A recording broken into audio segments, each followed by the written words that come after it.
Hello, everybody. It is Sunday, January 25th, 2026. Welcome to episode 117 of the Old Mage MTG podcast with your hosts, Old Mage Steve and Old Mage Alex. Yo. Thank you so much for joining us. If you haven't already, follow us on YouTube, Apple Podcasts, Google Podcasts, Spotify. You can also now join our channel on YouTube for the low, low price of $1.99. Guess what that's cheaper than, Alex? What? The current market price of a Soldevi Digger, which you can Whoa. purchase for $2.04 current market price.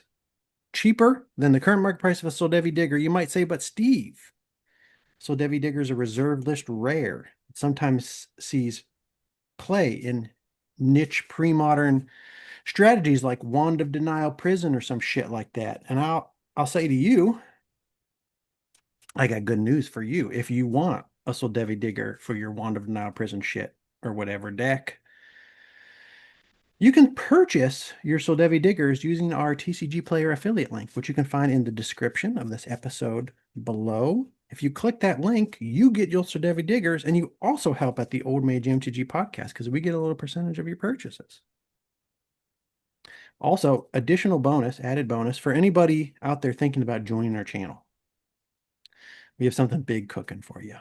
If you join our channel, Alex has a poem at the ready that he will read to you at the end of our next episode. All subscribers to the channel get custom poems read to you by Old Mage Alex at the end of the episode after you join. If you'd still rather not join after all that, that's fine, man. I respect your decision. You work hard for that $1.99. We're not entitled to it. That's fine. You can keep it. In today's episode, we are covering the old frame MTG market.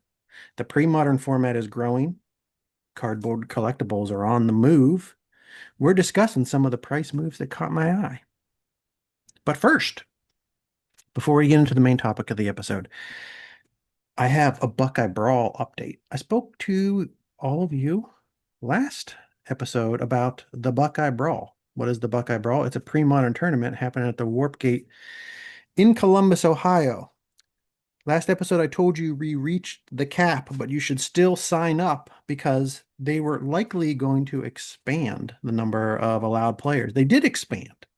So if you signed up after you listened to the last episode, got on the reserve list or the wait list, you may have now been added to the pre-modern Buckeye Brawl. Our new cap is 96 players, and they also announced the full prize structure with this expanded player pool.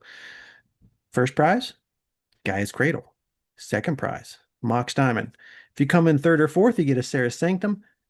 5th through 8th places get Phyrexian Dreadnoughts. 9th through 16th get Powder Keg. Everybody who attends the Buckeye Brawl gets a stamped Ravenous Rats. So if you guys signed up, look forward to seeing you there on February 21st, 11 a.m. sharp. I will be there. Old Mage Alex will be there. Ryan from Ohio will be there. If you play against me or Old Mage Alex, congratulations on winning the match. We're probably going to lose. If you play against Old Mage Ryan, I don't know. He's going to be a tougher opponent. We'll see what happens. But good luck to all. Good luck to all. Also, the guys I'm in and out in the Discord. I'm not in the Discord for the Retromancers as often as some people, but I try to get in like once or twice a week just to see what's going on. I don't love Discord, Alex. Oh, yeah.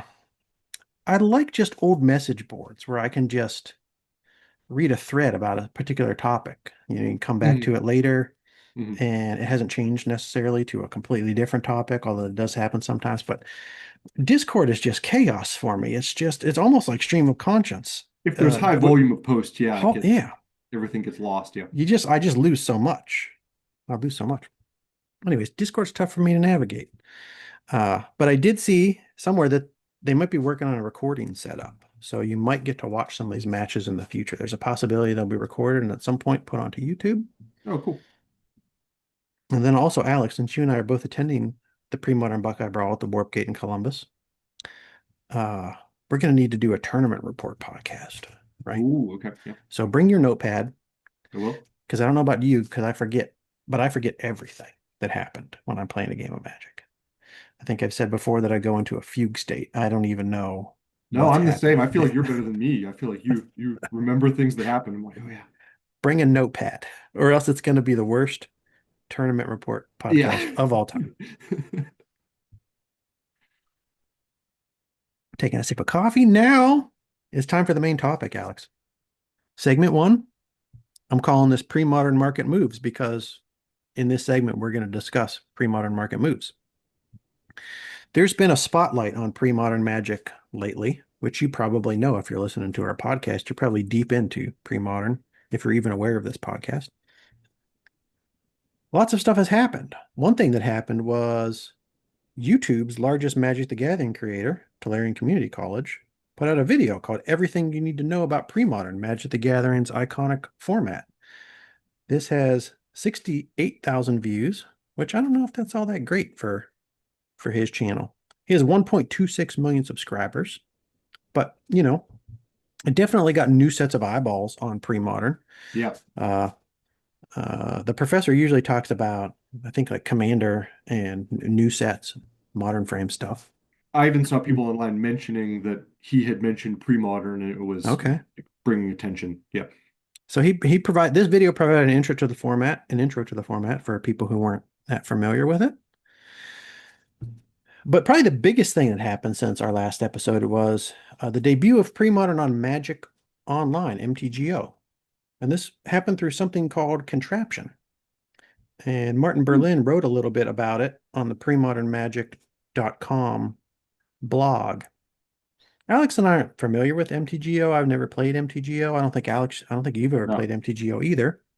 But I know it's an online format for Magic the Gathering.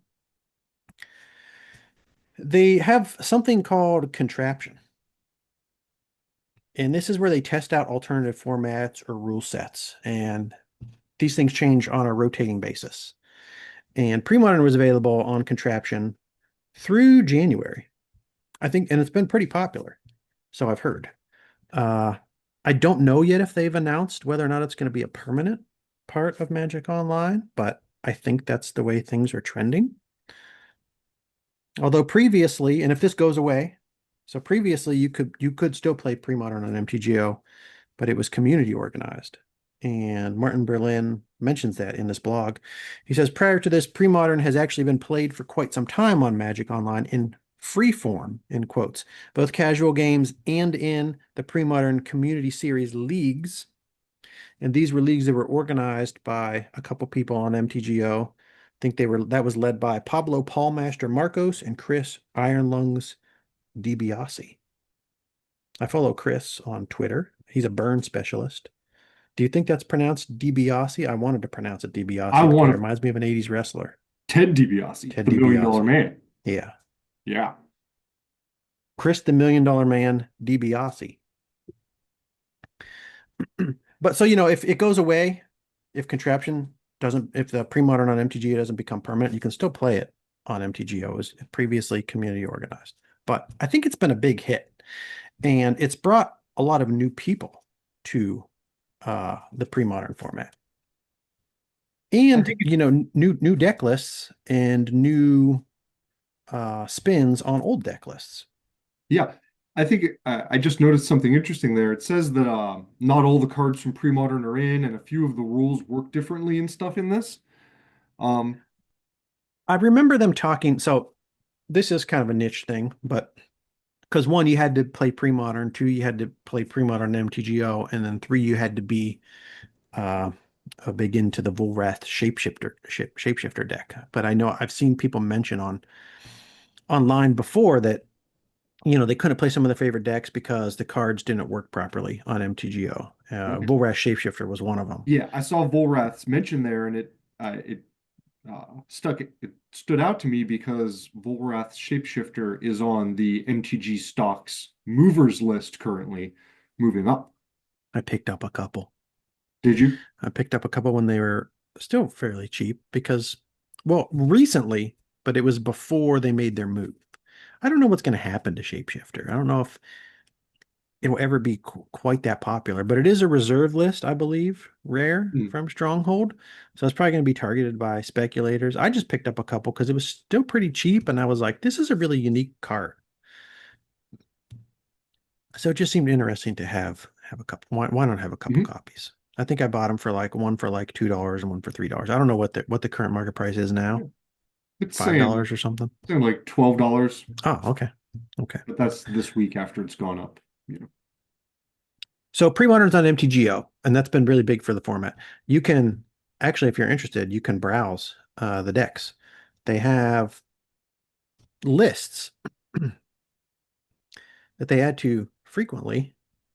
There's just pre-modern deck lists and the deck lists, and then there's pre-modern challenges.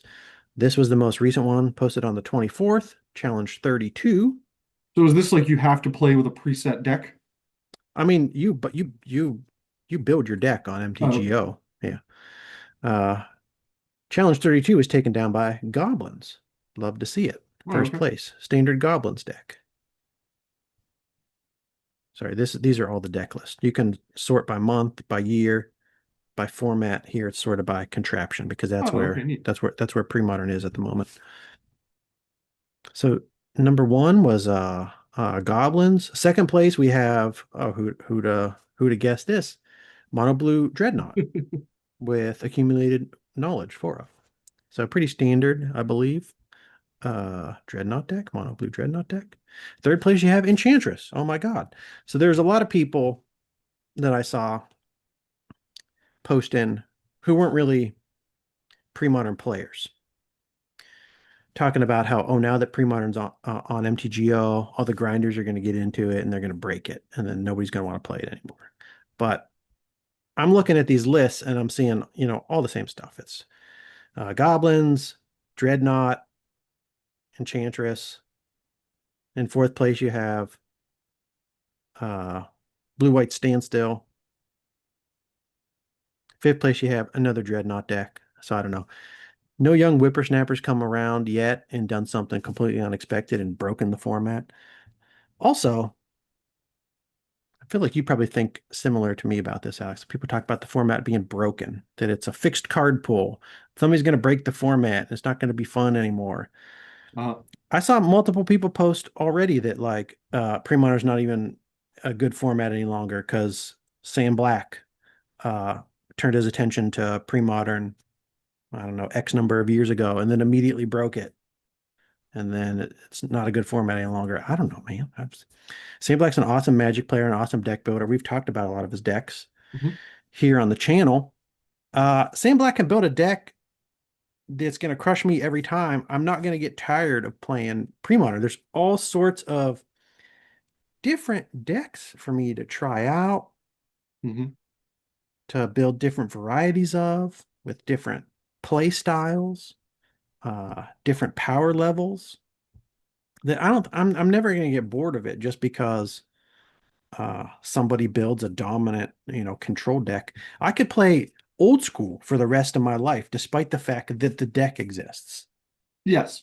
Yeah, me too. And pre-modern's even bigger, you know. Premodern's And even bigger. Yeah. if you're looking to play Magic with your friends as opposed to being really competitive at the tournament level, yeah, I think there's plenty there. And even at the tournament level, yeah, it's a lot of the same decks in pre-modern, but we've seen it shift around a little bit. And if they do a ban or, alter what is legal, then it moves more too. So, I mean, Yeah. I don't know. Yeah. So I don't worry about, you know, formats getting solved, but we're kitchen table mages. So Yeah. it's And different for us. I feel like there's still always the opportunity for a format like this for them to do sort of something like a lot of video games have seasons, Yeah. and things change in the game each season. It's like Yeah. blocked off time period. You could always have rotating ban lists or, something to make pre-modern, to restrict which decks are in the top and then have that change so that you're not always punishing the same deck or, you know what I mean? Yeah. I mean, I don't know if there's plans for that, but I've had the same thought, and other people have said the same thing. Yeah. There's ways to add some variety to the format. There's plenty of different ways to add variety to the format if the people who oversee the ban list or oversee the card pool ever, choose to do so in the Yeah, or future. just have specialized local tournaments too. You can have That's the other thing. small Yeah, tournaments where there's just like a house rule. absolutely. But anyways, MTGO, pre-modern being on MTGO, I think that's really been the catalyst for the recent explosion that we've seen in pre-modern. And because we have a lot of new people exploring the format, because there are new ways to play the format, you're seeing rising prices for pre-modern staples. And I want to talk about some of the recent price action in the pre-modern market. So we're just going to talk about some cards that we've noticed going up, discuss a little bit about why they're going up. The first one I want to talk about is a card that we mentioned on our last episode because it was a key sideboard piece in the deck we were discussing, Moneyball Black. This card is Dystopia. Uh-huh. And Dystopia is one colorless, two black. It's an enchantment from Alliances. It says cumulative upkeep, one life. During each player's upkeep, if that player controls any green or white permanents, he or she sacrifices a green or white permanent. It's a reserve list rare from Alliances. It has only one reprint in a World Championship deck. World Championship deck of Jacob Sleemer, 1997. Not really, I'm probably not pronouncing his name correctly. But so those are the only two printings of this card. Uh, it was recently a $4 to $5 card. And right now the current market price of $19.59. It's made big moves just in like the last month and a half. Why this rise? Well, according to MTG stocks, this black enchantment from Alliances has been moving up recently, all thanks to pre-modern tournament results. So pre-modern, when we started playing pre-modern like 3 years ago, uh, some pre-modern cards would show up in the weekly interests of MTG stocks. But when you looked into why, it was like never, because this deck has been putting up good results in pre-modern tournaments. Yeah, It was it was always, always because of command yes. yeah. That has really changed in the last several months. So in pre-modern, green and white enchantments are popular, and Dystopia is the best way black decks have to deal with resolved enchantments other than Nivinril's Disc. That is very true. Green and white enchantments are very popular. Enchantress is one of the best decks in the format consistently. Green-white Enchantress is the most typical version that you'll see of Enchantress in pre-modern. We've talked about Nivinril's Disc off the show too. Like, why does nobody play the disc? It's too slow. I picked up several like a playset of revised discs because I'm like, I gotta play some discs, maybe in mono red pre-modern or mono black pre-modern. It's just too slow. Although I might still play it because what the hell? I'm a Yeah. kitchen table mage. Sometimes I just want to pop a Hmm. disc, man. Yeah. But this is a $20 card now. It's big in Moneyball Black. That's the deck that's been putting up big tournament results. This is the reason. This is the card you bring in when you're facing Enchantress, when you're facing pick a deck that's going to kill you with Exalted Angels, whatever.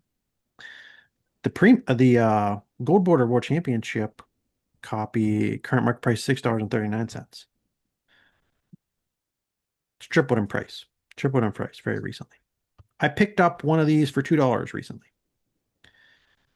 I was at a local shop probably 2, 3 weekends ago, doing some digging, seeing what I could find because a lot of stuff has gone up significantly in the last 2 months. Found a couple decent deals. I found a gold bordered powder keg for $3. I found a gold bordered Dystopia for $2, but that was about it. A lot of the stuff had been recently repriced. I had two places in town where I could go and they didn't look up the price of the card on TCG Player the moment you purchased it, which I despise.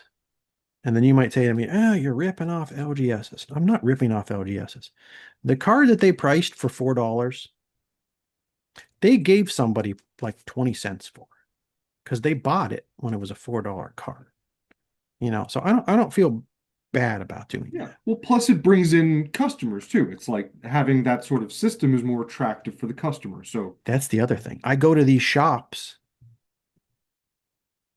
and then I buy my sleeves there. I buy my Dragon Shield sleeves there. I buy all good sorts point. of shit. Good I point. go to I go to these stores because they have some reasonable deals on things because they don't reprice everything immediately when somebody does a buyout on TCG Player or something. Yeah.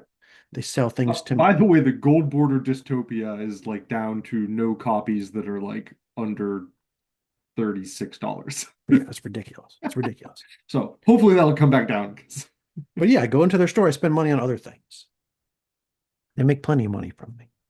There was somebody else that I follow on Twitter who the same day I found like one gold border powder keg, he was at some other shop. His haul was like four uh Urza's Destinies powder kegs, all for $10 a piece. I was like, God damn it, why couldn't I have seen, Mm. why isn't that shop next to me? We got a playset of powder kegs and a playset of some other card too that I was also on the hunt for and I found no copies of. But anyways, Dystopia on the move. If you don't play pre-modern, you might have a bunch of these in your box somewhere. Now would be a decent time to sell them. This is still just a sideboard card Yeah. for one particular pre-modern deck that happens to be doing well. Now it'll be a sideboard card in any mono black deck. So Yeah. other mono black brews that come up start doing well in tournaments, Dystopia will be in those too. But I don't see it showing up in a lot of other deck lists. I don't imagine it showing up in a lot of other deck lists. Second card that caught my eye, Alex. Another black card. The one we talked about on our zombie episode. It is Zombie Infestation. It's one colorless, one black, enchantment. Discard 2 cards from your hand. Put a 2/2 black zombie creature token into play. It is an uncommon from Odyssey. It has a number of reprints. It was reprinted an Arch Enemy, which I don't even know what that is yet. I'm assuming that's like a full set, like an actual set. We haven't gotten that far yet in Magic the Gathering's history. It's a new frame set. Arch Enemy, Commander 2019, Dominaria Remastered, which I remember it from Dominaria Remastered, and Magic 2012. This was recently a 50-cent card.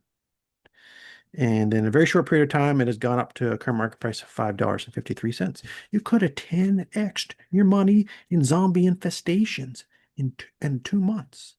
You know what I'm talking about? Yeah, I do. Imagine selling Bitcoins at the high, 120K, not that long ago. You got $1 million in Bitcoin. You sell it at the high. Then you buy $1 million worth of zombie infestation at 50 cents. You flip it for a 10x. You know what I'm talking about? You might say, Steve, how are you going to do that? And the market's not that liquid.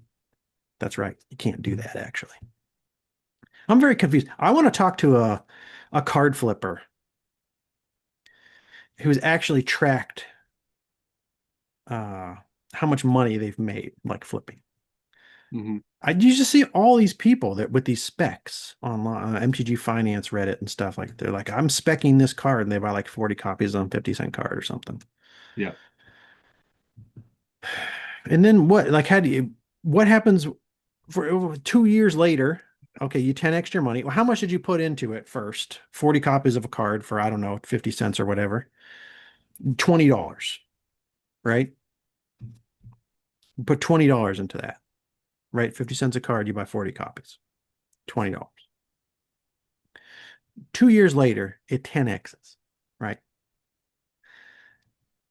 Your $200 has turned into $20 in 2 years. The other way around. Yeah. I don't know what I said, but okay. Yes. You said the other way around. We'll say okay. You didn't, it's not all profit because you're selling it to somebody. Who are you selling it to? Are you bringing it to a LGS? Do they take all 40 copies at the same time? Hmm. What do they give you for it? 50% of what they're going to sell it for at best? You sell it on eBay, maybe. Well, then you don't get current market price on eBay. You get usually like 70% of that. At least that's been my experience when I've been buying stuff on eBay. I usually go to eBay because you can get it cheaper than what is it on TCG Player. Usually like 70 to 80% of what it's selling for on TCG Player, and then eBay takes a cut. How much money are you making flipping this shit is what I'm getting at. It seems like a lot Yeah. of, it always seems like a lot of effort to me. Unless you have a store and you have a steady stream of customers coming in to like offload this stuff when it gets hyped. I don't know. Current market price $5.30. I said $5.34. $5.53. Okay. This is another pre-modern market move, Alex, but it has nothing to do with Moneyball Black. MTG's stocks had some things to say about this. They say this 2-mana enchantment from Odyssey has gone up as pre-modern continues to gain popularity. Did I say it? Yeah, it's a pre-modern market move, nothing to do with Moneyball Black. What looked like an old school token generator has found new life in the format. The card lets you convert extra cards in hand into a steady stream of 2/2 bodies, which might not sound that impressive until you see it in action with the right support pieces. And then they highlight a zombie infestation deck. We talked a little bit about some zombie infestation decks. Let me pull this one up. They call this one Oozy. It's a zombie infestation deck full of card draw, counter magic, and a single Psychatog as the alt win con. So, you got your squeeze to continually discard to feed the zombie infestation. Hmm. And then you got other things that, you don't mind discarding because they're either better for you in the graveyard, like Wonder, as long as it's in the graveyard and you control an Oh, island, okay, creatures you control have that's a flying. good mix with the zombie infestation. A good pairing. Or it'll be full of cards that have flashback. So Cabal Therapy. Oh, okay. You can flash it back from the graveyard. Deep Analysis. You can flash it back from the graveyard. Duress, not a flashback card, just a good card to have in any Yeah. black deck. AK, Accumulated Knowledge. You don't mind having these in your graveyard. If you put 3 in your graveyard and you draw the fourth, when you cast that fourth, you get to draw more cards. You get to draw cards for each AK that's in your graveyard. So, you know, it's really, I think of this as a Psychatog deck. Yeah, you're just it's like a go wide zombies maybe with flying It's like a Psychatog deck, but you and a could also win with psycho. Zombie Infestation. It's a neat little deck. Luckily, you can still buy reprints of Zombie Infestation for 25 cents. I also want to mention that. I mentioned it's been reprinted a lot. Arch Enemy, Commander 2019, Dominaria Remastered. The Dominaria Remastered reprint is 23 cents. I was actually at the shop the other day, another shop in town, picking up some Dominaria Remastered cards. I'm at the point, a lot of these pre-modern staples are getting, they're going crazy in price. I'm starting to buy some Dominaria Remastered. Yep. I'm We were having excited. I'm getting priced out of a lot of stuff. I'm buying some gold borders of cheaper cards I and love the gold borders, and everybody's starting to love the gold borders at the same time. That stuff was really cheap for a very long time. yeah. But if the gold borders are even out of your price range, there's a lot of stuff that's pre-modern legal that was printed in Dominaria Remastered. Yeah, and some of it's And very cheap. I want to have, multiple decks put together at the same time. I'm not going to buy 8 Torment Grim Lavamancers right now. I just ain't doing it. It's funny you But mentioned I just bought Grim Lavamancer from Dominaria okay, so did I. I bought that for for 2 days 25 yesterday. cents. I bought 25-cent Dominaria Remastered Grim Lavamancers. Because what the real ones are like $10 now or something, aren't they? They're over $10 now, yeah. But Yeah, Zombie or Infestation, more than Dominaria that. Yeah. Remastered. Card number 3. This is also a black card that is appreciating to what I think are insane prices. This has nothing to do with pre-modern. Okay.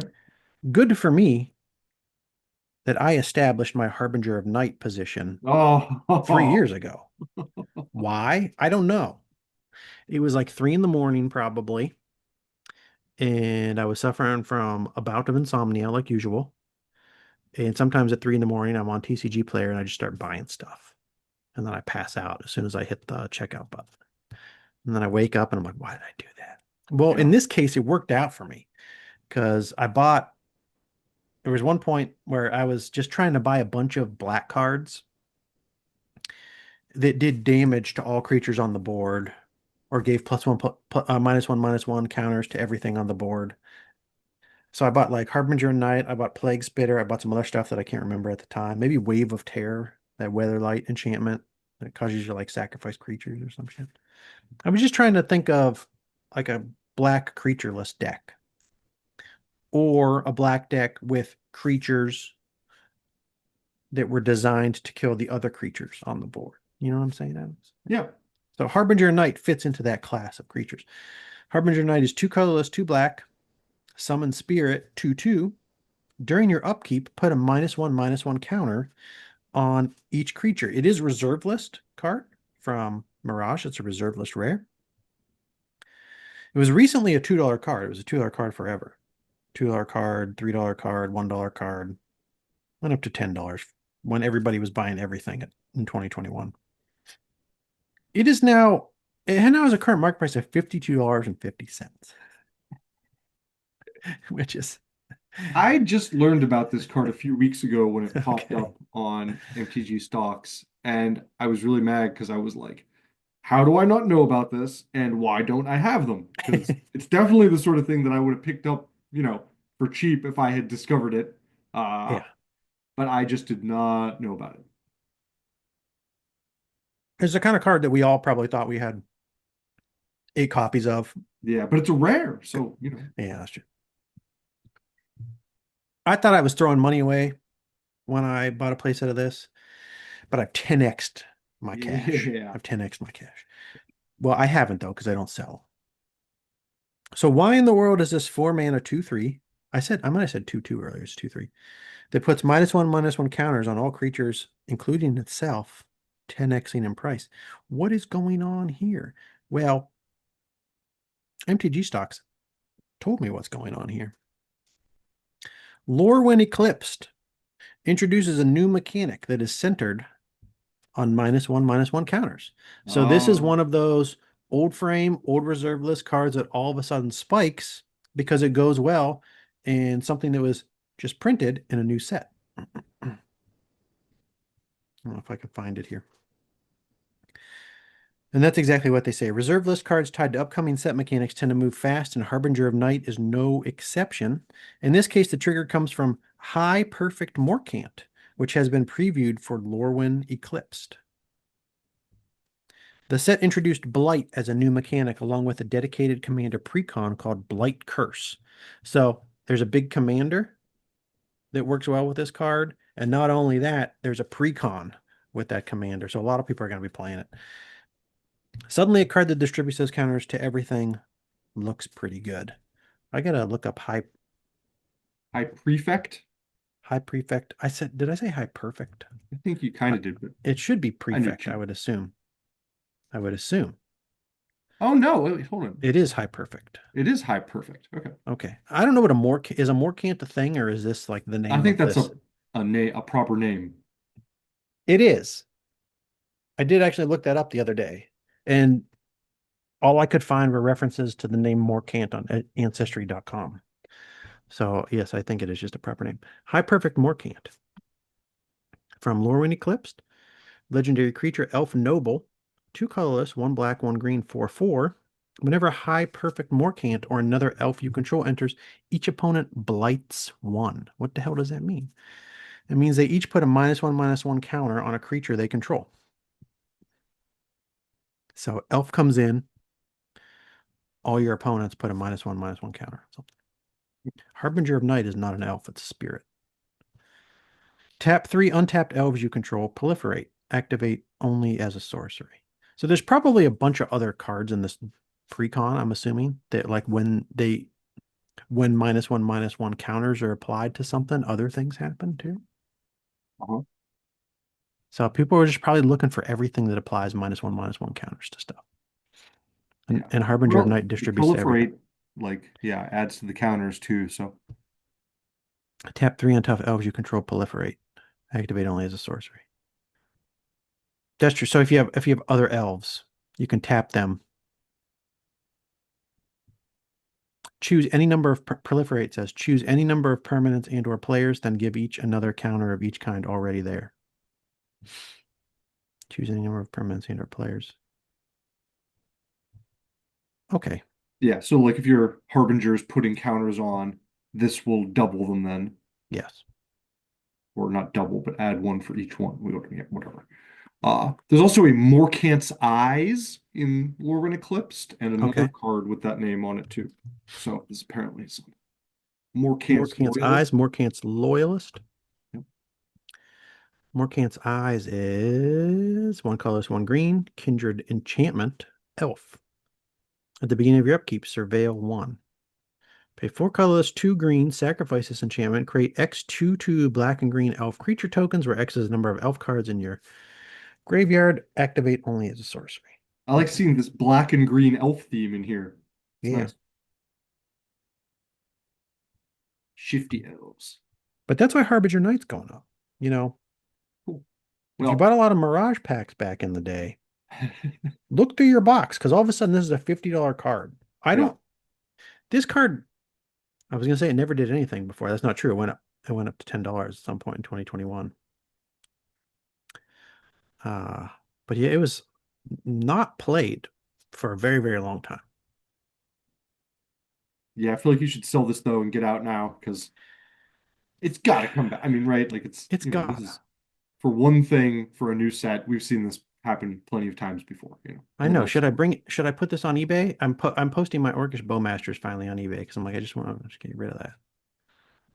Because I started selling I'm selling stuff on eBay right now. I'm selling books on eBay. I'm getting rid of some of my book collection. Okay.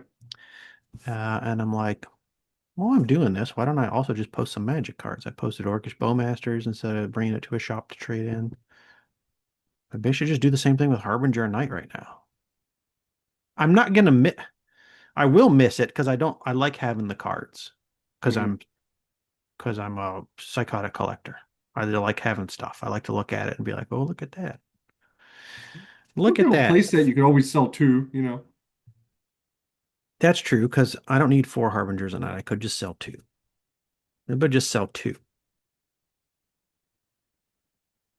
Doesn't seem like the kind of thing that could stay at $50, I right? don't think so.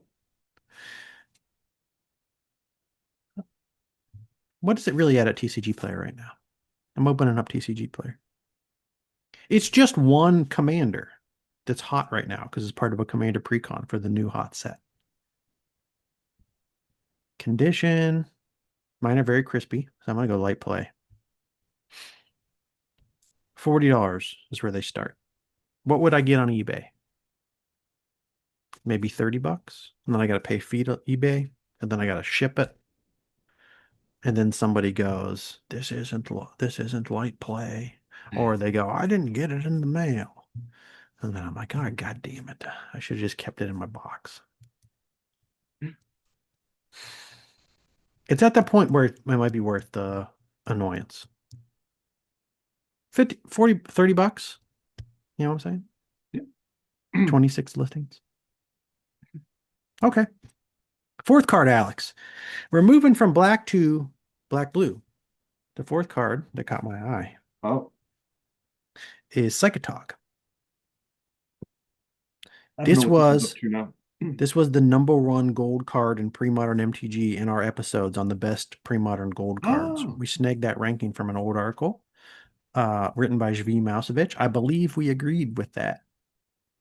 It's been a while since we recorded that episode, but I think we agreed that this was the best gold card in Premodern MTG. Actually, I might have said Meddling Mage, okay. but it's one of the 2 best gold cards in Premodern MTG. It's 1 colorless, 1 blue, 1 black, 1/2 creature Atog. Discard a card from your hand. Psychatog gets +1/+1 until end of turn. You can also remove 2 cards in your graveyard from the game. Psychatog gets +1/+1 until end of turn. So you can see why that goes well with Zombie Infestation that we talked about earlier. Hmm.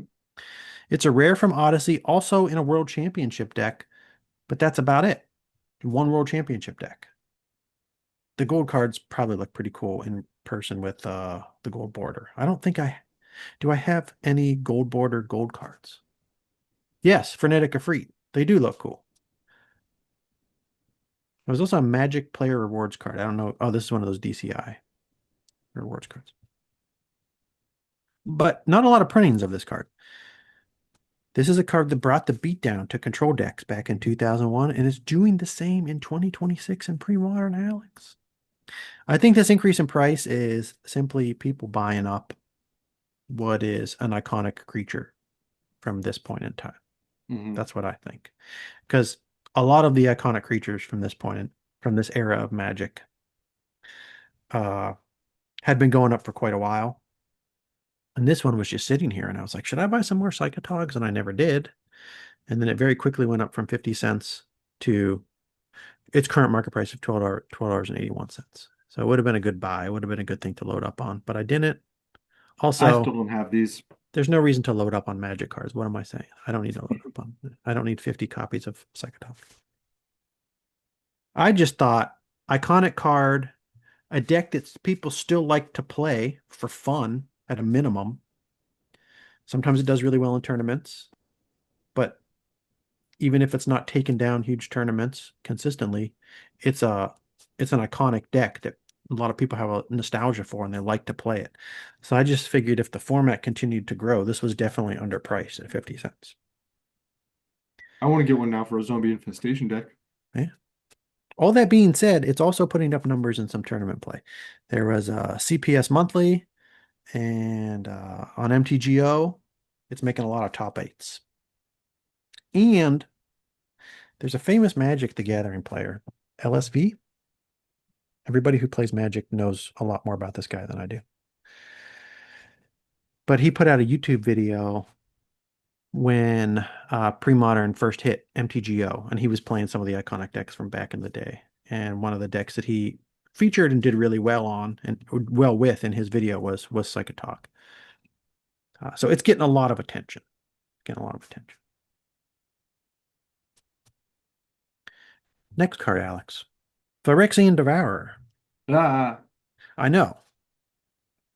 That's what I'm saying. I had two or so of these from back in the day Alliance packs when I thought it was a complete downer to open. It was worth nothing. I sold both of mine a little while ago, and now 10 I'm bucks, baby. You waited 27 years or whatever to flip these for 10 bucks. But it just kept going up in price. I did not expect this one to ever reach its current price. What is its current price? $60? No, $35.82 is the current market price. What is it? It's 6 casting cost. Artifact creature. It's 1/1. If Phyrexian Devourer's power is 7 or greater, bury it. Pay 0, remove the top card of your library from the game to put a +X/+X counter on Phyrexian Devourer, where X is equal to that card's casting cost. It is a reserve list rare from alliances, so no reprints, and it's being targeted by people for buyouts because it is a reserve list rare. This is a buyout. This isn't just massive increase in interest in the Phyrexian Devourer deck. I don't think so. I think that this is just a buyout. Although there is a deck that there it is a features deck. in. There is a deck. And MTG Stocks highlights a particular Devourer combo deck. What is the deck? Like I said, it's Devourer combo. Here's Devourer combo by Neon Mushroom 77, another streamer. Plays a lot of pre-modern. And the idea is to use Alter Dementia or Fling, Ah, and you make a huge Devourer. So you activate its ability over and over again. You remove that top card of your library from the game to put +X/+X counters on Devourer, make it real fat. And you don't worry about burying it because once you make it real big, you immediately sacrifice it to Alter Dementia to cause target player to put cards equal to the sacrificed creature's power from the top of their library into their graveyard. So you mill them, or you fling it at them and deal lethal damage to them. So it's a deck that's built around a lot of fast mana and soul lands. So you have 4 Ancient Tombs, 3 City of Traders, 3 Crystal Veins, that land from Mirage. where Uh-huh. you can tap, sacrifice it, add 2 colors mana to your mana pool. Mind Stones, Chromatic Spheres to add additional mana. Although Chromatic Sphere is a mana fixer, not really mana ramp. It's a mana fixer. But Mind Stone is a mana rock. So you use those cards to get the Devourer out faster, to ramp out the Devourer, and then you alter Dementia to mill your opponent, or Fling to kill your opponent. Oh, I'm missing Tinker too. This is a key part of the deck. Tinker. 2 colorless, 1 blue. Sorcery is an additional cost to cast a spell, sacrifice an artifact, search your artifact for an artifact card, put that card onto the battlefield, then shuffle. So you can Oh yeah, ramp it out with okay. these soul lands. You can also tinker it out. Yeah. But that's the Sacrifice for deck. Mind Stone or Chromatic Sphere or whatever. Yeah, exactly. So, I mean, I don't see Phyrexian Devourer in anything other than this Devourer combo deck that you use the Devourer to mill, and you use the Devourer to mill your opponent, or fling lethal at your opponent. So, I can't imagine that many people are all like trying to play the Devourer deck right now, and that's why this card is getting so expensive. It's clearly a targeted buyout. I want to say this won't last, but it keeps going up and up higher than I ever think it's going to go. Came down a lot from 2021, hit $30, came down to 10, 9. That seemed too high to me. Alex, you thought you What's had your price? 100,000 copies of this Alliances card. You opened half a box of Alliances. You purchased a box of Alliances with Yeah. BJ and you I think I split have it. You two opened of half them. of it. You opened 2 of them. When it first went up to $10, I remember you digging through your box. You thought maybe you would have more. Yeah, I think the problem was I got a bunch of Phyrexian War Beasts, Hell yeah. which is terrible. And I think maybe I was, That's the card. mixing them up. Alliances was full. This is your experience of open Alliances. It was full of shitty artifacts. And if is Grape Shot Catapult from Alliances or is that Ice Age? I can't remember now. It is, I think I had in my memory that's Alliances too. Because I got a bunch of those and I was This is just the Alliances rare, so that must not be a rare because I looked up the rares here. I do have an Ashnod Silex. no, I'm This wrong. is Sorry. Yeah, keep going. what is Grape Shot Catapult? Because my memory. It's apparently originally from Antiquities, and they reprinted it in fourth and fifth edition. Okay. There is an Alliances artifact that also has like a goblin in the foreground. Yeah, yeah. Whirling Catapult. Whirling Catapult? Yes. Whirling Catapult.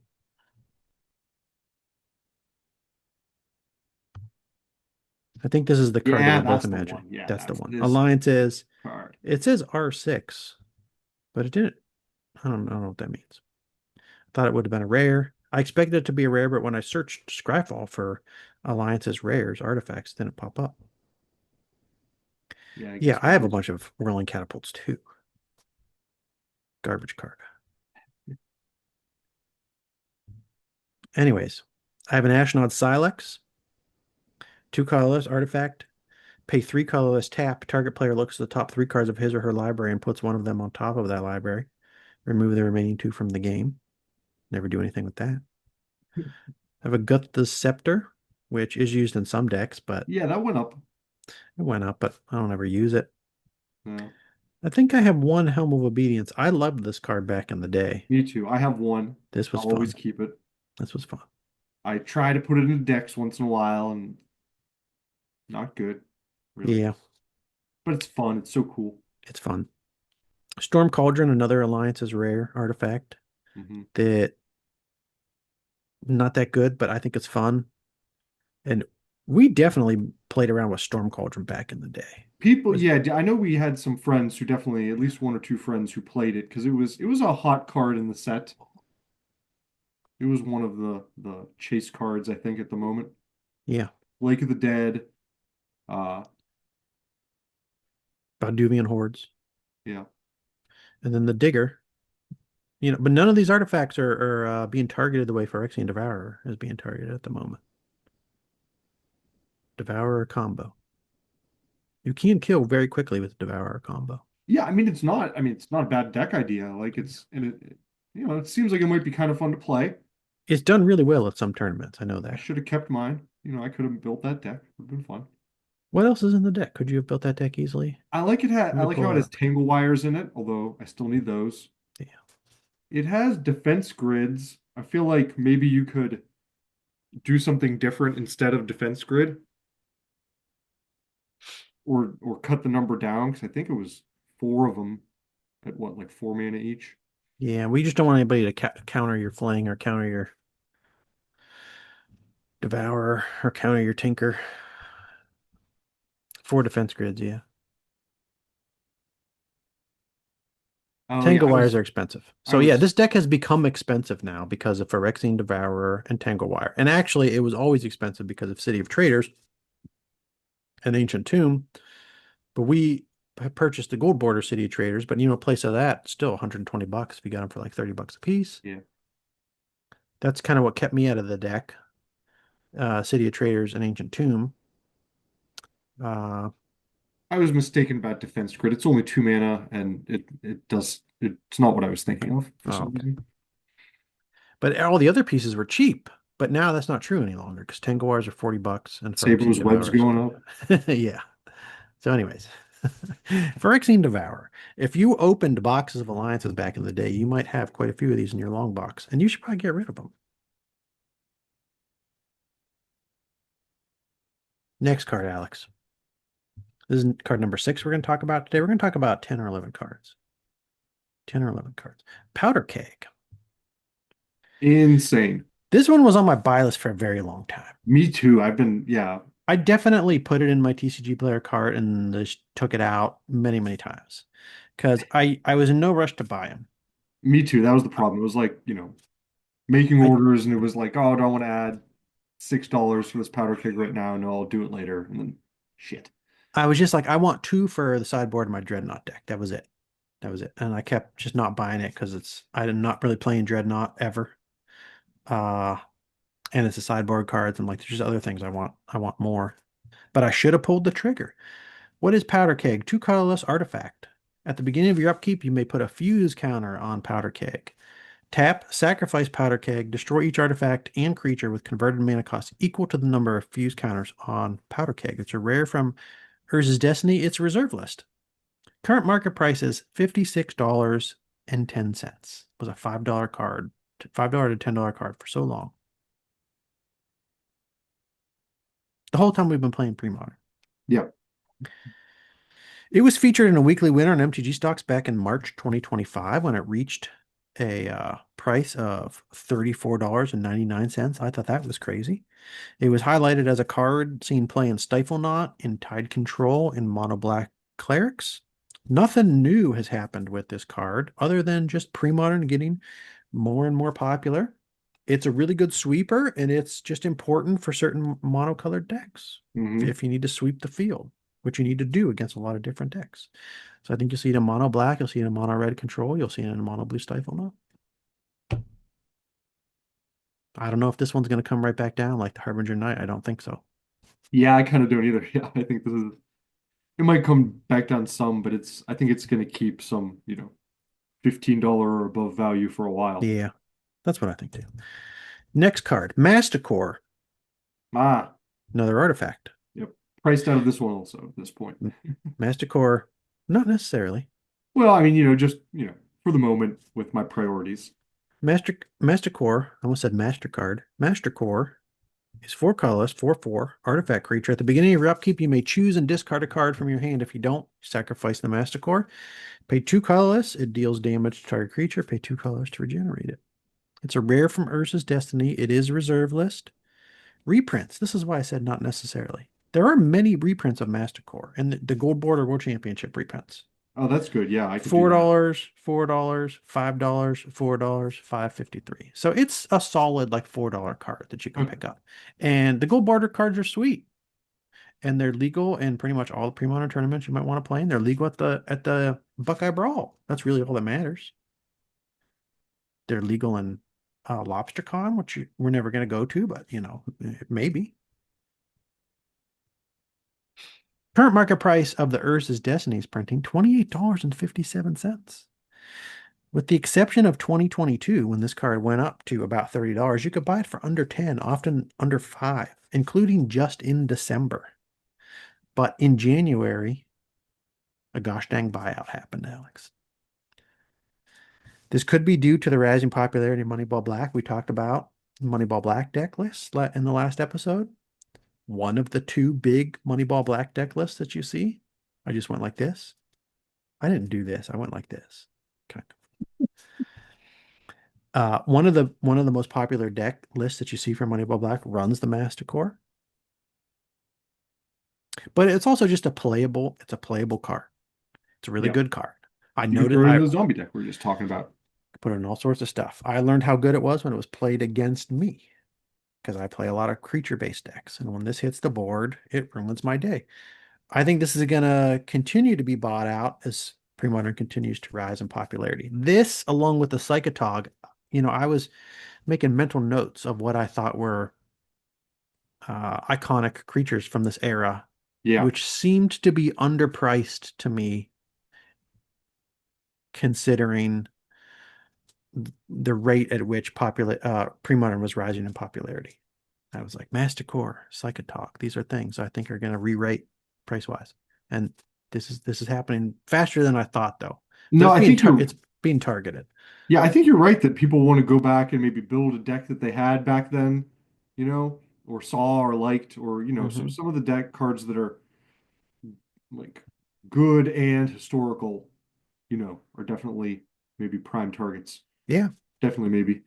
yeah, definitely, maybe, possibly, Yeah, maybe maybe. pay attention to which cards have lots of gold border reprints, cards that have like six different world championship, reprints. Yeah, Those might yeah, be. and you might look at this and be like, oh, the Years of Destiny's copy's never going to go up that much in price. Look at all the reprints that are available. Mhm. But we do see there's a preference for the original in Premodern. Yeah. It's not necessary. You can play Premodern with as many reprints as you want. I like to highlight all the Premodern reprints on our social media page, Alex. It's a thing that I do often because I want people to not be priced out of the format, and I want them to know, hey, instead of buying this $10 card, you can buy this uh, piece of shit SpongeBob reprint for 50 cents. It still does the same thing. I shouldn't say piece of shit. I actually really like some of the reprints. Uh, Premodern is a reprint friendly format, is what I'm getting at. Yeah. But that doesn't mean that the original isn't gonna become more valuable than you might imagine in the future because there is a preference for the original. And Premodern is kind of a boomer format, and a lot of people are playing it in their 30s and 40s, and they have better jobs than they had in their 20s. And they're looking to blow money on cardboard, apparently. Mm.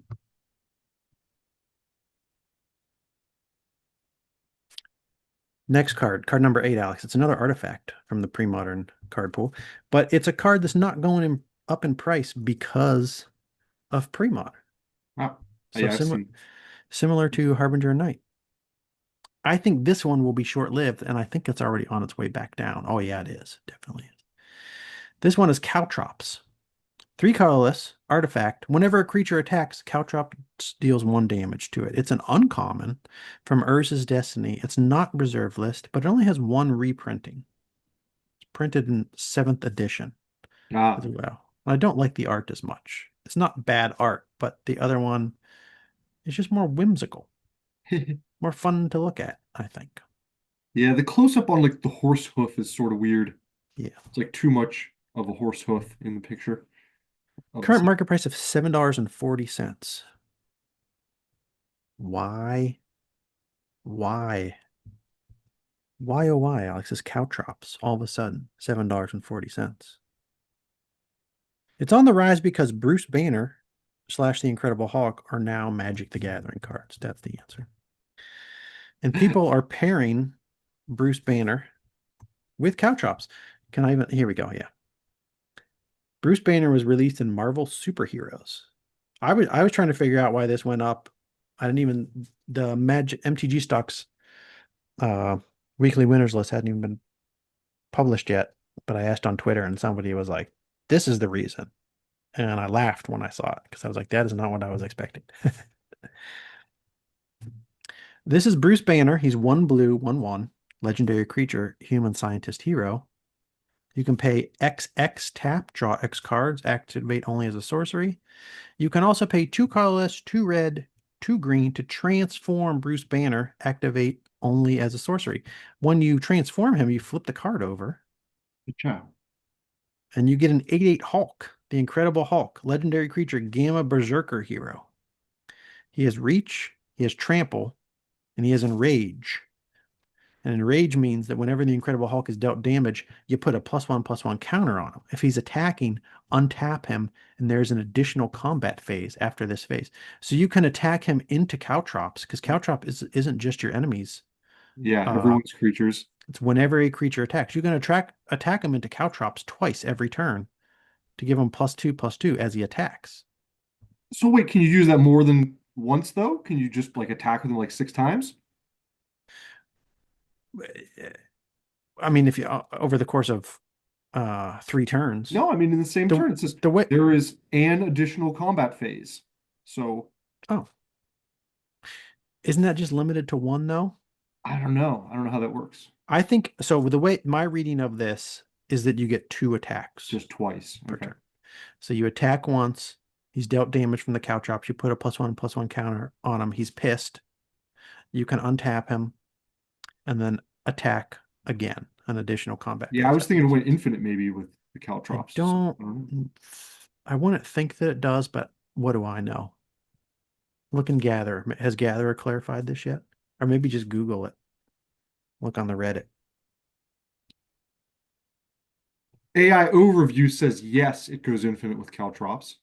Okay, AI overview is wrong all the time, but Right. that doesn't mean it doesn't go infinite with Caltrops. This says 2 card infinite combo just dropped, and it's about this combo. Okay, son of a bitch. See, I'm so anti-infinite combos that even when I have one staring me in the face, I'm like, no, that can't go infinite, right? It just says n additional, and I know you attack them and then it triggers again, but I just don't want it to work that way. Right, right.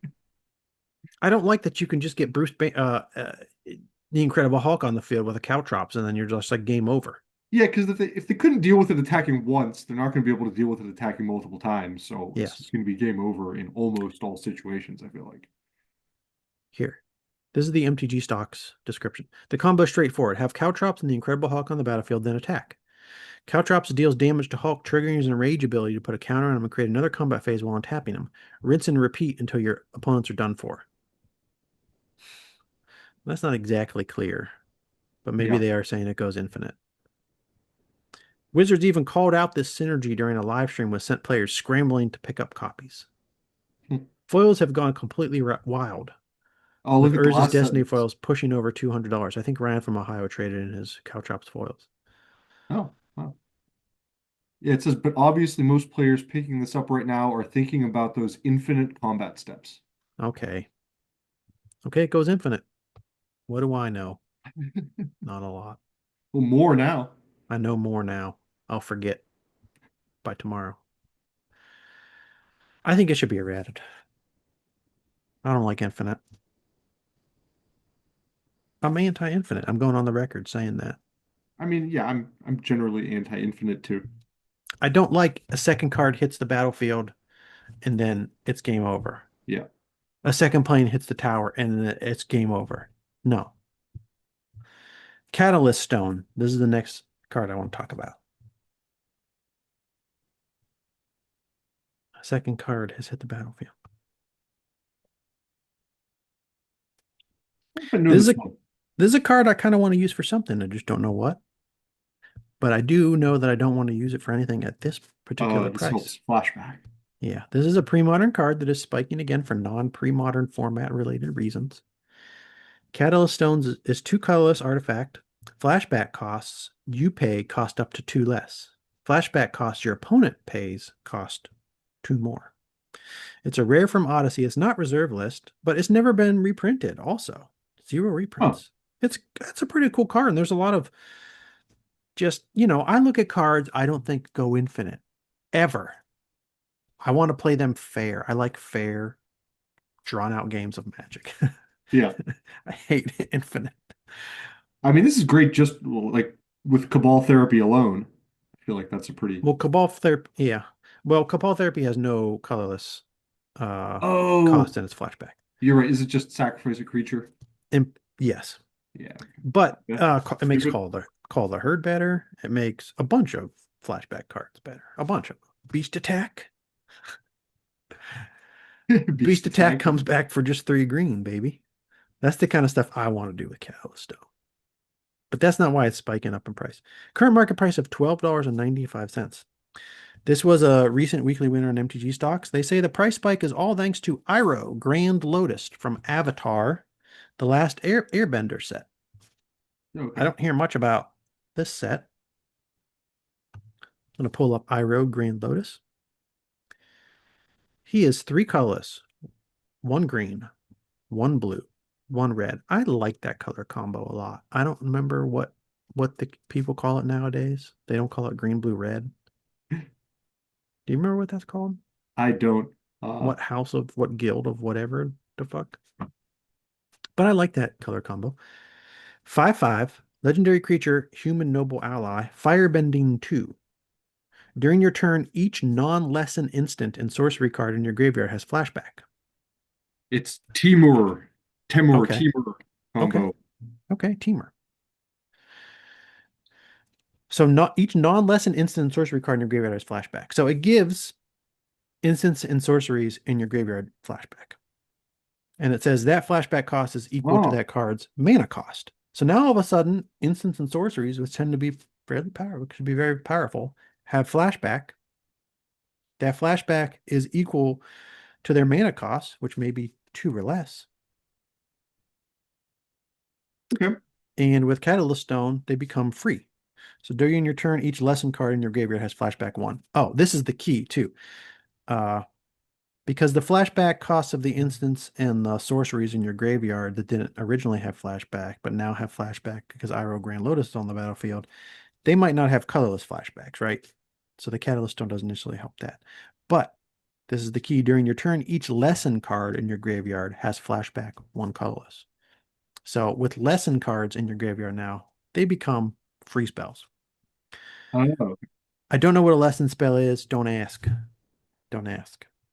The card has spiked, Catalyst Stone has spiked twice before, Alex. okay. I believe also for commander related reasons. And it has eventually come back down in price. So I think what I do is I watch this card and I wait till it comes back down to $1 to $2, and then I'll buy them for the future. This is now the third time this card has spiked. Each time it spikes a little bit more because every time this happens, some people lose them or they forget them or they get destroyed in the mail. I don't know.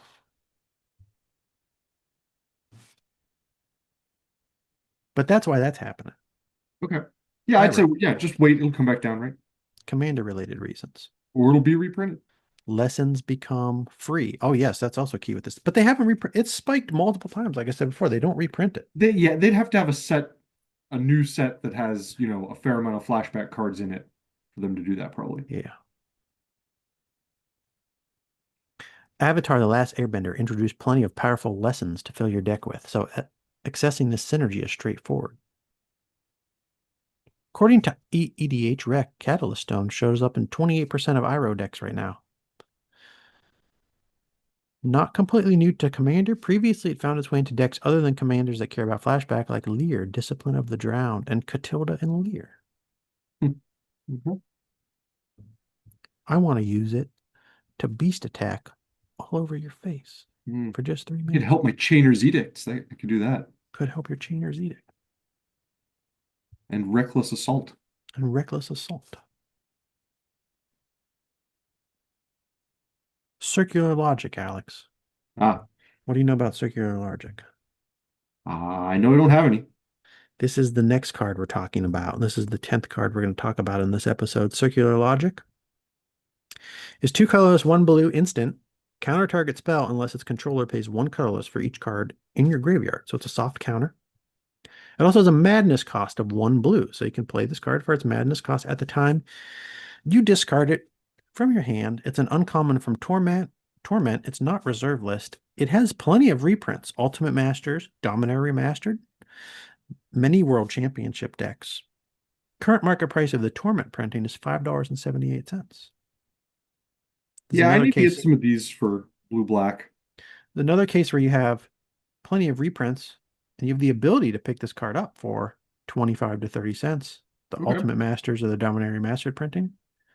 But people are targeting the original because premodern this is because of premodern players love the original frame, and speculators are knowing that premodern players love the original frame too, so they're just buying up a lot of this stuff. They're being targeted. What I like a lot about this one too, though, is it also has World Championship deck printings, including the old frame World Championship decks. Yeah, like Those can five. be had for this that's running like $3.65. Oh, this one for $1.12. Whose World Championship deck is this in? Samahana Howe, 2002, Toronto. You can get that for under $1 market price still. That's pretty sick. MTG Stock said our last winner of today can be bought for 25 cents unless you're a true pre-modern player. In that case, you want old-fashioned frames. This card Oh, can wow. soft counter a spell for 3 mana. See, they're leaning into that. They They're called like, us out though. I know. That was like, Yeah. oh, like a little gatekeeping. This card can soft counter a spell for 3 mana, but you can also cast it by discarding it and paying its mana's cost of blue. The card slots well into a number of pre-modern decks that want to discard cards. For example, Blue-Green Madness, Mhm. Multicolor Tyler's Tribe, Zombie Infestation Control. This is another good card for Zombie Infestation. Yeah, definitely. And I need to start playing Madness because it seems like a deck that I would like to play a lot. It seems fun to pilot. I never play it. When this first started going up in price, I was like, damn it. Damn it. And then I went through my box and I saw that like 2 years ago I did buy a playset of Torment Circular Logic, and I was like, oh, Okay. okay, that's fine. Keep buying them up, people. Buy them up. The last cards I want to talk about, Alex, I'm going to talk about them as a duo. Cards 11 and 12 of today's episode. Saproling Burst. Ah, I was wondering if you were going to bring this one up. Saproling Burst and Pandemonium. Saproling Burst is 4 colorless, 1 green, enchantment, fading 7. Remove a fade counter from Saproling Burst. Put a green Saproling creature token into play. It has this creature's power and toughness are each equal to the number of fade counters on Saproling Burst. So you can remove 3 fade counters, and then you get 3 4/4s into play, for instance. That's what I usually do with it. When Saproling Burst leaves play, destroy all tokens put into play with Saproling Burst. They can't be regenerated. I first saw this card when we did our episodes on Fires of Yavimaya. Okay. I bought my playset for Fires. I now use it in several stupid decks that I put together. I have Saproling Burst in my mono green Dreadnought as Garfield intended deck, where I play a bunch of green fatties and then I sacrifice 12 power worth of them to cast my Phyrexian Yeah. Dreadnought, because that's how Phyrexian Dreadnought should be played. Supposed to work. And then I also have it in my mono green beefcake variant that I've called Layer Cake, because I also run Kavu Layer. So every time I cast a creature with power 4 or greater, I get to draw a card due to Kavu Layer.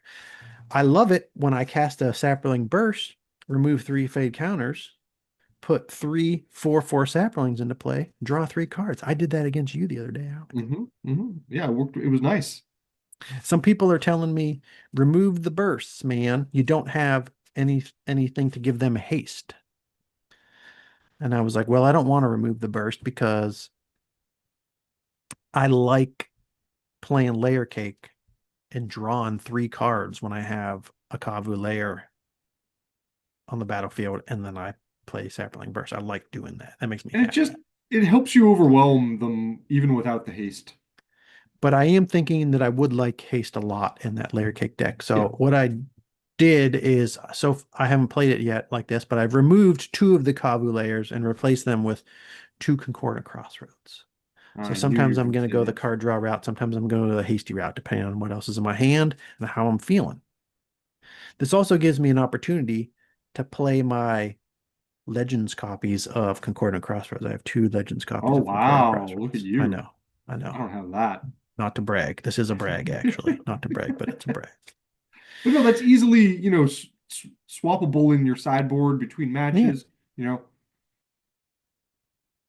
go So more. I'm gonna do it. And my variant of beefcake isn't the problem is it has absolutely no disruption whatsoever.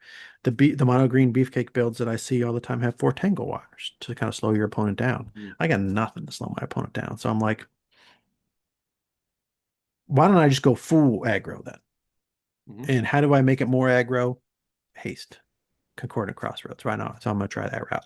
Okay.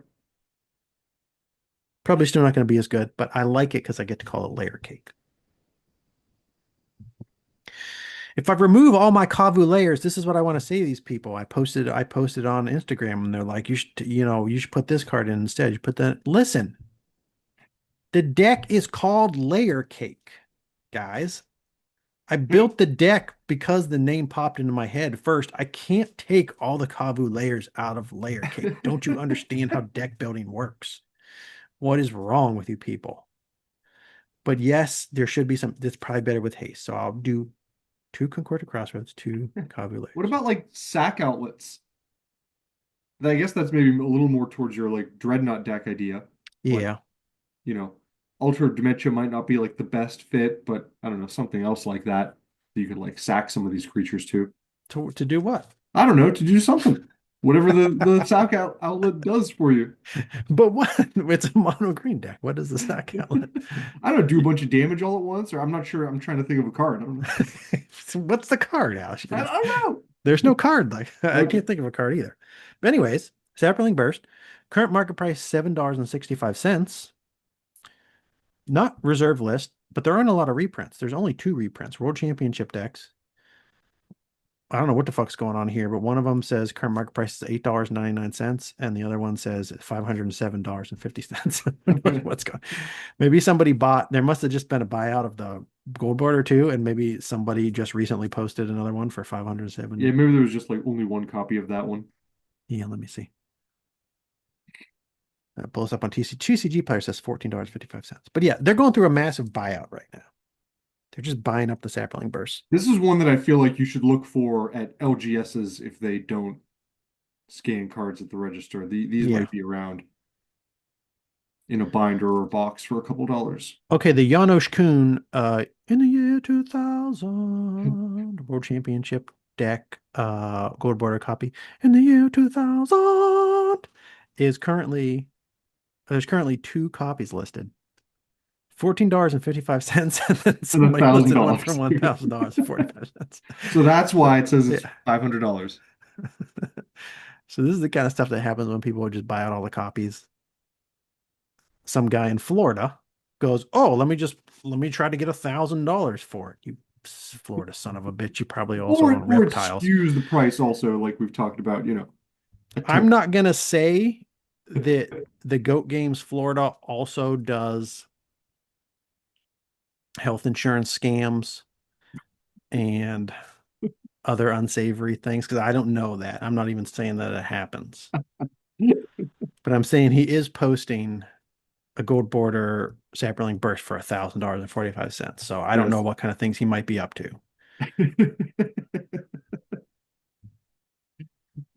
He also has a 99.4% Yeah. approval rating.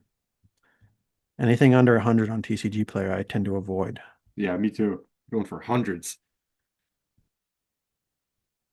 Maybe if he didn't post gold border sapling burst for $1,000.45, he would have a 100% rating. He probably also I think I'm not saying he does this. Might also traffic illegal reptiles because that kind of thing happens in Florida sometimes. It does. I know. Tropical birds. I'm not saying that's what I don't know anything. Calling them out. No, I'm not No, I mean because for I the don't know price, anything. for the $1,000 thing. Yeah, that's weird. Pandemonium. This is the second. I said I wanted to talk about 2 cards. Sapling Burst and Pandemonium. This is a classic combo. There was a deck called the Panda Burst deck. It's all about getting a Pandemonium on the board. casting your Sapling Burst, making your Saplings doing a bunch of damage. How does that work? Well, let me read Pandemonium to you. It's 3 colorless, 1 red enchantment. Whenever any creature comes into play, that creature's controller may choose to have it deal damage equal to its power to target creature or player. Okay. So you could bring out a burst, make 3/4/4s, then you got 12 damage you can use to target any creatures your opponent has, or you could just go straight to the face, which is usually what you do with it because it's typically enough to end the game. Now, Why? Pandemonium would be a big, like, as Garfield intended card for me. I'd want to play this, like, just, without a tricky combo, just with, like, low casting cost creatures that have high power. Okay. I, Panda I would Burst. have Yeah. fun just, like, messing around with that, probably. It wouldn't be We free. got to do we got to do episodes on the or an episode on the old like the original Panda Burst deck. We'll get to that eventually. Oh, okay. I'm trying to think what cards have, like, a good balance for this, like that, like something like Deadly Insect. But yeah. Yeah. But this is a rare from Exodus, not a reserve list card. It does have reprints and time shifted in the list. And it has a current market price of $3.36. So that doesn't seem like much, but it is going exponential. Like this has happened just this week. Sapling Burst and Pandemonium have gone up X-fold. In price, why are they being targeted all of a sudden? Well, if you're a pre-modern player, you probably know that Parallax Tide was banned recently. And players are hunting for the next, this is what MTG Stock says, players are hunting for the next S tier deck in the new meta without Parallax Tide. Saproling Burst from Nemesis has shot up as people look to rebuild their replenish decks without their go-to land destruction combo. Ah, okay. The real home for Sapling Burst has always been the Panda Burst combo deck. With Pandemonium on the battlefield, each Sapling you create deals damage equal to its power to any target. Crack all 7 fade counters, and you're looking at more than lethal damage if you have multiple Sapling Bursts. I think that's what they're getting at there. If you just have one Sapling Burst, you crack all fade counters, you have 7/1/1. That's not lethal damage. The combo works well with Replenish, where you can dump both pieces into the graveyard with cards like Careful Study, then bring them back in one go. So people are thinking of uh, Panda Burst essentially being the next big Replenish deck because you can cast Replenish and bring back all the enchantments that are in your graveyard onto the battlefield immediately. So if you have one Pandemonium and multiple bursts in your graveyard, Yeah. which you can do with different blue cards. They mentioned Careful Study. You can also use like Intuition to go fish for 3 copies of the same card. You keep one, you can put 2 in your graveyard, and you got 2 of those in your yard. Yeah. Replenish. They all come onto the board at the same time, deal lethal damage. So they're looking to make people exploring the use of these 2 cards as the next big Replenish combo deck. And actually, it's something that has been done before. It's not entirely new. Not only was Panda Burst a thing, but Panda Burst Replenish was also a thing. I think there was on the premodernmagic.com blog, there was a series called Brewing with Andy. I can't remember Andy's last name, but he would write up different brews that he was messing around with in pre-modern. These were simpler times in pre-modern. Before it was an MTGO, before we had 1K tournaments and 10K tournaments, stuff like that. Before it was part of LobsterCon. And he had a brew that was like a replenish Panda Burst brew.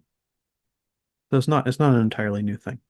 But that's why these are being bought up all of a sudden. People are looking for different ways to take their replenish deck and turn it into something slightly different now that they no longer have access to Parallax Tide. They gotta find a different route. And you think this is still like a blue-white deck, like a white-blue deck? You're just playing Replenish and like Intuition or whatever, and you aren't hard casting the Pandemoniums and Bursts? Yes, I think so. Let me pull up I could pull up the premodernmagic.com. What's a good way to find I don't know if I could search for particular brewing with Andy's. Is there a search section? Yes. Brewing with Andy. Let me search for a Pandemonium. Pandemonium. Let's see what comes up. Brewing with Andy. Panda Burst Replenish. There we go. That was pretty quick. Good job. Andy. I don't know last name because it's just Andy. Brewing Okay. with Andy. His Panda Burst Replenish So this is what I Okay, see. he does have multicolored lands for hard casting if he wants to, I guess. Well, he does, but I see a lot of blue Yeah, cards here, right? You see yeah. Intuition. Looks white blue. Two colorless, one blue. Search your library for any three cards, reveal them to target opponent. He or she chooses one, put that card in your hand, the rest into your library. So this is a way to get two pieces into your library. Let's say, I mean, into your graveyard. Uh, Put that card into your hand and the rest into your graveyard. Shuffle your library afterwards. I don't think I read that right. So this, you cast this, you can get one Pandemonium, one Burst into your graveyard, one of them in your hand, another one in your hand. Careful Study, which is the card that MTG Stocks mentioned. One blue sorcery. Draw two cards and discard two cards from your hand. Dig Hmm. through your deck, drop stuff in your yard. Dig through your deck, drop stuff in your yard. Attunement. Another way to draw cards and discard cards. Two colors, one blue. Enchantment. Return attunement to owner's hand. Draw three cards, choose and discard four cards. So there's three big blue spells right there that are filling up your yard fast. Yeah. And then four copies of Replenish. But yes, four City of Brass, four Gemstone Mines. If you need to hardcast something, you can. Three Mox Diamonds. But you're Also, almost all, certainly only going to have to hard cast one or the other of Pandemonium or Saproling Burst. So you only need either the red or the green mana, probably, yeah, in that probably. sense. Probably. And replenish, fill in your yard with all the pieces that you need to deal lethal, and then replenishing is the faster way. One kill, one shot kill. Oh yeah, for sure. I just mean if Uh, maybe you have the two bursts in your graveyard and you have to hard cast the yeah. replenish, whatever. Or if your opponent is disrupting something, Yeah. some part of it, you can always just hard cast a burst, and then you have like 3/4/4 blockers or something for a little while Mhm. to help you out if you need it. You can also just cast these and then play your opalescence, and then you have creatures too. If you need to Hmm. block, if you need to just attack the normal way. How many enchantments total? Is it Oh boy. So there's those eight plus four four power? attunements. Oh yeah, that's an enchantment too. Okay. Yeah. I meant other than the opalescence. Four attunements, four parallax wave, so you got Yeah. eight. Four pandemonium, 12. Yeah. Okay. Four bursts, 16. So yeah, so that's a lot for the opalescence. Yeah. So people are trying to iterate on this deck. This blog post was from 2018, man. This Oh was what? the begin. I don't remember exactly when Premodern was first officially started. 2016, 2018, maybe 2016. How old? The first post on this on premodernmagic.com was from June 2018. So this was when this format was really first getting started. It was morning. I found myself in a beautiful Italian mansion parlor, my eyes wandering around the unusual scenery. I've never been in a beautiful Italian mansion parlor. I sipped my coffee. Richard Garfield was enjoying breakfast only a few meters from our table. Is this real? Let's try something I've been working on for a while, said Martin Berlin. He pulled a few deck boxes out of his bag.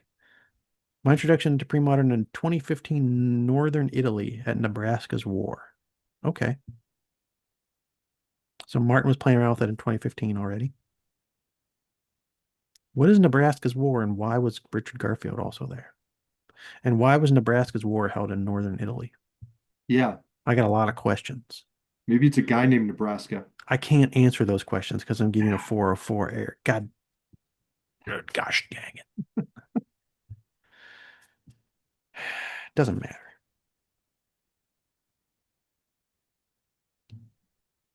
None of it matters. Nah. That's the end of today's episode. That's the end of episode 117. We covered 11 different cards from the pre-modern format that have gone up in prices for various reasons. Some because they're key cards in pre-modern decks that are becoming more and more popular. Some have gone up in price because people want to play the Incredible Hulk / Bruce Banner in Commander decks. Some have gone up in price because evil speculators are targeting old bordered reserve list cards. There's multitudes to Magic. There's so many different things happening for so many different reasons. That's part of what makes the game interesting. That's part of what makes collecting interesting. That's part of what makes the market exciting.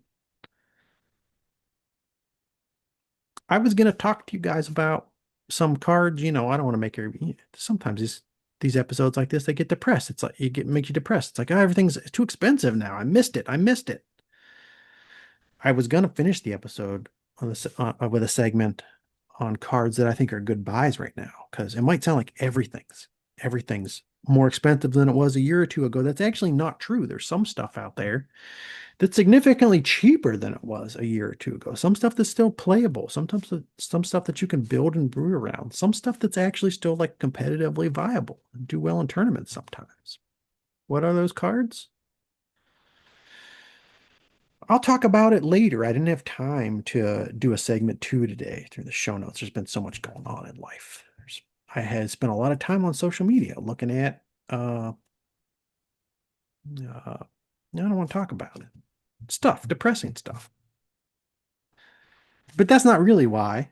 I had just have a lot of other things going on, you know. Busy. Couldn't write a segment 2. But what does that mean? Maybe you'll get more episodes. So instead of having 2 segments pumped into one episode, maybe the next episode we put out will be an episode about, things that are good buys right now in Premodern MTG. I'll be keeping my eyes out. I'll try to remember some. I gotta look around. I have like just a couple in my head. I actually asked Twitter probably like 2 months ago, what's good right now? I didn't get that many good responses, but I got a couple of things people brought to my attention. And I was like, oh, I didn't even know that card, or oh, I do know that card, but I forgot about it. I don't have any. Let me get some of those. And there's some others that, I didn't see on Twitter, but I was thinking about them. I was like, I remember this deck from a couple years ago. People were talking a lot about it. What has happened to it? It's just not something that people are thinking about right now. It's kind of fallen out of favor. And some of the key pieces in the deck, they're pretty affordable right now, significantly lower in price than they were a year or two ago. So we'll talk about some of that on the next episode. There's so many things to talk about too. We got to talk about the Panda Burst deck, history of Panda Burst. That'll be a fun episode. I like decks like that. That is a combo deck that I can get behind. I don't know why. Some combo decks I don't like. Panda Burst, I I kind of enjoy like it. it. I enjoy it. Uh, Kind of like it's kind of straightforward. I want to talk about White Lightning. Oh, okay. I want to talk about Psychatog. We got to talk about Psychatog decks, the history of Psychatog decks. So much to do. But that's all for future episodes. We're going to talk about elves. Alex has an two-part elves episodes that he's working on. Two-parter, right? Hmm. Creatures and decks. Classic and current pre-modern lists. We got a request for a fungi episode. I don't know That's what we're going to exciting to talk me. about there, but you don't know this probably. Person who requested that, Alex, is a fungal expert. So he's leading the charge on MTG Premodern Fungi. I asked the person, are saplings count? I think the answer is yes. He hasn't responded yet. But if we can talk about saplings, we got all sorts of things to talk about. Right. Saplings are fungal, right? No, I feel like they're more plant-ish, but I don't know. You I think they're put me on the fungal. spot, so I'm not sure. I'm trying to remember like what all the saplings look like, and I think Otherwise, what are we going weird. to talk about? Fungal shambler. I think saplings are fungal. Okay. It just sounds like sapling, so you want to think it's a plant. Yeah, that might be. MTG Wiki, sapling is a creature type primarily used for tokens that depict cultivated fungus and or Okay. plant-based green to line life forms. I'm going to count them. Yeah, I'll count that because I'm thinking back to like Fallen Empires now, and they definitely did have, Exactly. yeah, it's stuff going on with spores with the saprolings. We will talk about some of those too. It doesn't have to be just pre-modern. Because yeah, MTG Wiki also says saplings are usually created by thalids or tree folk. It would be interesting to see if there are any like somewhat fun deck lists to play in just old frame only formats that use some of the thalids from Fallen Yeah, I've always wanted Empires. to try to do that. They're eternally disappointing. Yeah, that's why. Because back in the day, yeah, opening up some Fallen Empires, I'm like, okay, okay, I see this, and then kept opening the packs, and like no good ones were coming. I was like, oh. Saproling means putrid thing or thing from rot from ancient Greek. Really? Yes. That's The awesome. ling, the Middle English denotation for diminutives. Little, little putrid thing. Awesome. Okay, Alex, I think that's the end of the episode. You got anything you want to say to the loyal listeners that made it this far?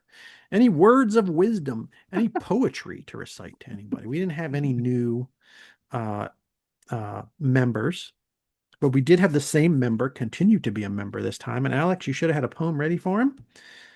Have a poem ready for him next month. Even Okay. if the member chooses not to continue subscribing, Right. you That's have to fair. read a poem for the month that they did choose to subscribe. Right? Right. Are you going to have a poem ready? Okay. Okay, great. And then you know what, people? I'm gonna say people. Even if you're listening and you didn't join the channel, you still get to listen to the poem. But you don't have to That's turn it true. off. You can still listen. I'll talk to you next episode, which will probably be in 2 weeks. That's what I'm targeting. 2 weeks, episodes every 2 weeks. All right. Sound good? All right. Polar Take care, vortexes everyone. can't stop us. Nuclear war can't stop us. What can stop us? A Verizon outage, a charter internet outage, Spectrum outage. That's what can stop us. Which actually, if there's a nuclear war, Spectrum internet will probably be down. Talk to you later. Bye. I ain't gonna do this anymore. That's all for me. Goodbye.